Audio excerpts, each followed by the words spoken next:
population. Since prisons became a for-profit industry in the U.S. 30 years ago, the number of prisoners has gone up dramatically. As for the blacks Harry was trying to help, they lost out. But all of his and his second wife's descendants received 160 acres of creek land. They became targets for rip-offs by land speculators. And when oil was discovered on Harry's grandson Dan's land, he was essentially kidnapped. Dan, they run him way out towards California trying to make him sell his place and all that. They called him land grafters. Dan was no fool. He refused. Andrew said when oil was discovered on his allotment, he had no problem with land grafters, but later both he and Dan lost their wealth.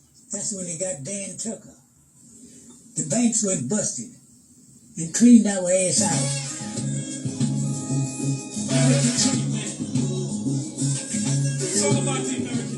Look at the angle of the Great Pyramid of Giza. If you take the angle of the Great Pyramid of Giza, the slope is 51.8 degrees.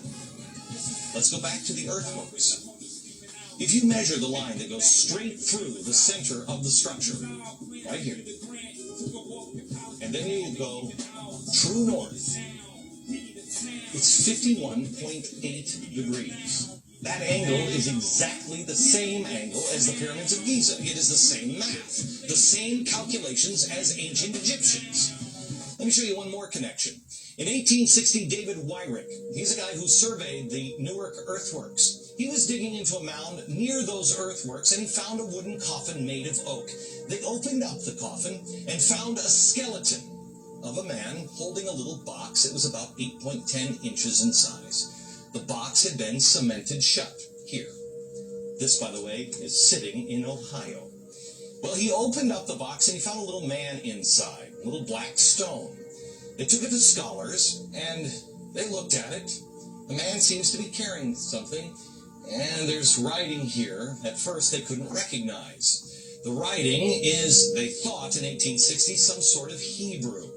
Well, finally, about 20 years later, they found some rabbis living in the area, and the rabbis looked at that, and they could read it. They said it was an old kind of block Hebrew, and it was a rendition of the Ten Commandments. Now, this is another piece.